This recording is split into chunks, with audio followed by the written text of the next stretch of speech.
you have a critique group. How long have you been with your critique group?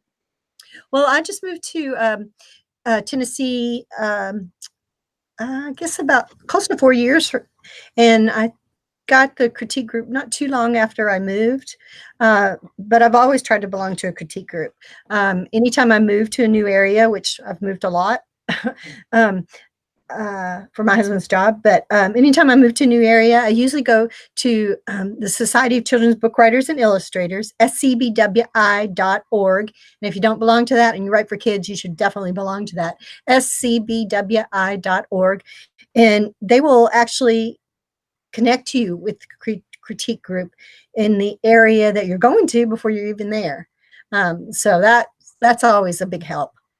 So they're finding like seasoned authors that have something kind of close to your level of experience, or no? My critique group's just a mix, and most are. But just because somebody may not be have as much experience writing as you, it doesn't mean that they can't be a good critiquer, because they, you know how you can't see the forest for the trees when it's your writing. Oh, everything's perfect or everything's awful. It's one or the other, it seems like. But when somebody looks at it with eyes from the outside, they can find things that don't work, or maybe things that really, this is great, but you maybe should think about changing this. And then you have to decide whether you want to change that or not. But if a lot of people in your critique group tell you that that's not working, it's probably something you want to think about changing, which is what I do. And so that has to be intimidating. Unfortunately, I've got a critique group that I've had for almost, I think, a decade now. We're old friends. We change in some new members, but the core of us are still exchanging critiques. But I'd be so intimidated if I got matched up and I'm okay, well, here comes some writer and I'm feeling good about myself. I'm going to be a big help. I've written 10 books. And then Debbie Dadey walks in. Oh, no, 160. How am I supposed to keep up?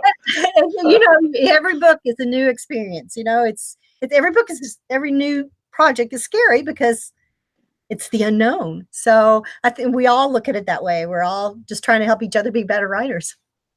And because you've moved so many times and found new critique groups, I'm assuming you're probably a little bit of an expert on what a good critique group looks like. So how do you run your critique groups, and how do you set yourselves up for success?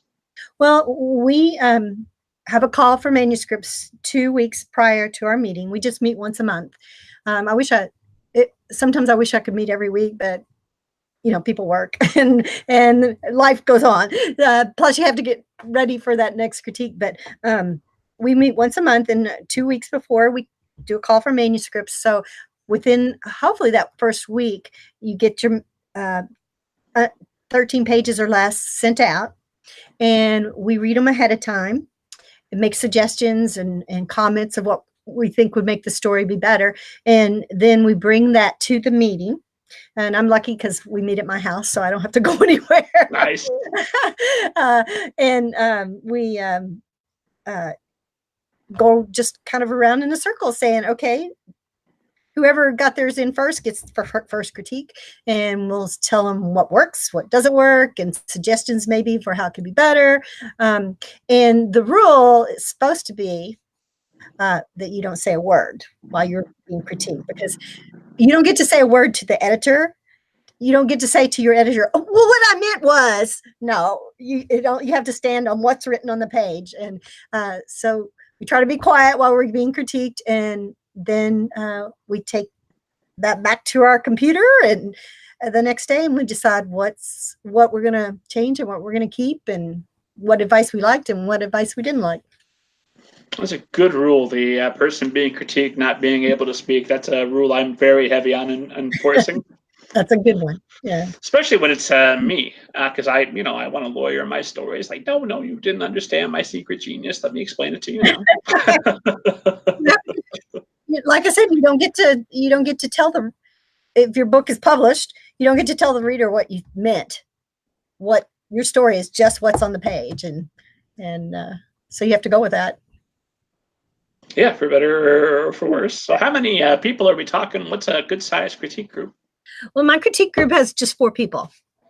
But I think if you get too much bigger than that, it's kind of hard to get everybody adequate time in an evening, because we meet in an evening. But I've been in much bigger critique groups where we actually broke up into tables, and critiqued, had lots of different critiques going on. But the small is kind of nice, but whatever works for you. How many people are in your critique group? At the moment, I believe it's 5.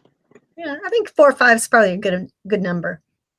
And then we just do one person's manuscript. We do a full manuscript, and then we get a month out to do it. And you said 13 pages is what you're doing for everybody in the group is presenting 13 pages or less. So you send a whole story and everybody. Oh, yeah. Wow. Ooh, my critique group might fall over if I suggest that. Well, you know what? I'm the bad boy. I will do partials. So I'll do 100, 150 pages as a part of the story, and then I'll do the second half, because that way I know what's working, what's not working as I'm finishing. So I'm not writing myself in the corners. Hopefully, they've been pretty good about steering me right and keeping me from making terrible decisions. But for somebody like you, where you've got 22 books that you're writing for Mermaid Tales, and you're so prolific, is 13 pages a month, is that enough to keep up with your pace of writing? Well, I do work on something different too. I usually have a couple projects going at a time. So I'll have the project that's being critiqued. I have another project that I'm working on too. Gotcha. That's got to help the sting a little bit if you've got something else that you're working on, so it's not your precious, your whole heart on the page. Or does it still hurt? Well, yeah, it is still precious. It's hard. I have had more rejections than I care to admit. I write a lot, so. No, Debbie, I need you to tell me that if I write enough books and do this for long enough, that pain goes away. Tell me that. I'm sorry to say it does not go away, but I think one thing that having the experience that I've had, it does hopefully get my books looked at more than just being tossed on the, submission file or the slush pile. But it's still, this book still has to be good to be sold. It has to have a good story, and if it doesn't have that, you're not going to sell it. So that's the trick. We really have a really good story. How do you evaluate going in whether or not you've got a really good story, or can you? Most of the time I have to kind of play with it, and sometimes my agent says, no. That's not any good. But most of the time, I think if you have an idea that you're really excited about, it's probably a good idea. Because if you're excited about it, hopefully somebody else is going to be excited about it. And how do you know when you're genuinely excited versus hoping to be excited? Because you've already written some things? Because you can't wait to start it. That's a good answer. That makes sense.